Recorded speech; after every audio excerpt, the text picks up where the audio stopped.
যদি না শেষ হয় তবে কেমন হতো তুমি বলো তো। তুমি বলো। যদি না শেষ হয় তবে কেমন হতো তুমি বলো তো। যদি আকাশে ইলিশের বৃষ্টি হয় তবে কেমন হতো তুমি বলো তো। যদি আকাশে ইলিশের বৃষ্টি হয় তবে কেমন হতো তুমি বলো তো। লা লা লা লা লা।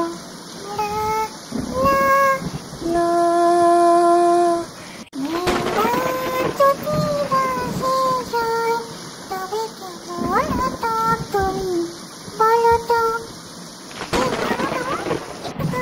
ওই দেখো মনে হয় ছেলে মেয়েগুলো কেউ ঠাকুমা খুব ভোগেছে, ওই যে খাচ্ছে চেঁচিমেচি করছে। দাঁড়াও তো একবার ঘুরে দেখে আসি ওদের কি হলো, একটু দাঁড়াও। আচ্ছা মা, মরে গিয়েও কি তুমি আমাদের একটু শান্তিতে থাকতে দেবে না? এত জ্বালা কিসের তোমার? আজকে তোদের দুই ভাই বোনকে আমি আমার মেছো পেতনি হওয়ার গল্পটাই বলি। কি সুন্দর বাইরে বৃষ্টি ঝরছে, এমনই একদিনে আমি গিয়েছিলাম মাছ ধরতে। নদীতে যখন বসে বসে মাছ ধরছিলাম তেমনি সময় একটা বুড়ো ভূত মাছ গাছের ডাল থেকে দোল খাচ্ছিল আর বলছিল মাছ দিবি? কিরে একটা মাছ দিবি?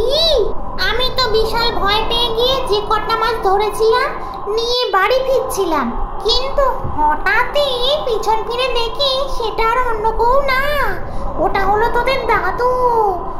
ও তো জেলেই ছিল, মাছ খেতে বড় ভালোবাসতো, তাই একটা মাছ দিলাম, দুটো মাছ দিলাম, অমনি আমার গলাটা মোট করে মটকে দিয়ে মেছো পেতনি বানিয়ে দিল। বেশ, অমনি সেই দিন থেকে আমি হয়ে গেলাম মেছো পেতনি। কিরে কি হলো, কাঁদছিস কেন? ওরে বাছারা, কি হলো, কাঁদছিস কেন? দাঁড়াও ঠাম্মি, এক্ষুনি আমরা দুই ভাই বোনে মায়ের কাছে গিয়ে নালিশ করব। তুমি আমাদেরকে ভয় পাইয়ে দিয়ে হার্ট অ্যাটাক করে মেরে ফেলার ইচ্ছা করেছো। আসলে আমরা তো বড় বড় মাছগুলো খেয়ে নিই, তোমার সেটা মোটেও ভালো লাগে না। আমি আর ভাই মিলে এক্ষুনি গিয়ে মাকে বলবো তুমি আমাদের সাথে কি করছিলে, আমাদেরকে ভয় দেখিয়ে মেরে ফেলার প্ল্যান করছিলে। দাঁড়াও, তোমার এখনো মাছ খেয়ে কি শান মিটেনি যে আমাদের মাছগুলো খাবার তোমার নোলা হচ্ছে? ও মা, এই যে বুড়ি, তোর অসুবিধাটা কোথায় বলতো? হ্যাঁ, ওরেও কি শান্তি দিবি না? একটু ওই টাইম স্পেন্ড করছিলাম আমরা স্বামী স্ত্রী মিলে শেওড়া গাছে পা দোলাচ্ছিলাম। ছেলে মেয়েগুলোকে রেখে গেলাম যাতে একটু দেখাশোনা করে ঘুম পাড়িয়ে দিস। সকাল তো হয়ে এলো, কিন্তু তুই আমাদের এখানে এসেও আর শান্তিতে থাকতে দিবি না। জ্যান্ত ছিলাম তখনও আমাদের দুজনের মধ্যে একটু সময় কাটাতে দিস না, আর এখন মরে গিয়েও শান্তি নেই। কই গো, কোথায় গেলে? একবার এসো তো।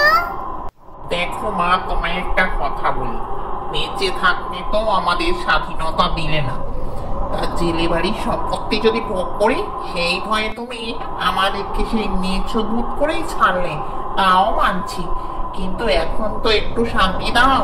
আর যদি দেখি তুমি এখনো রকম দুষ্টামি করে চলেছ, তাহলে কিন্তু আমরা স্বাধীন হবার জন্য তোমাকে আর বাবাকে ফেলে আমরা চাচা চলে যাবো।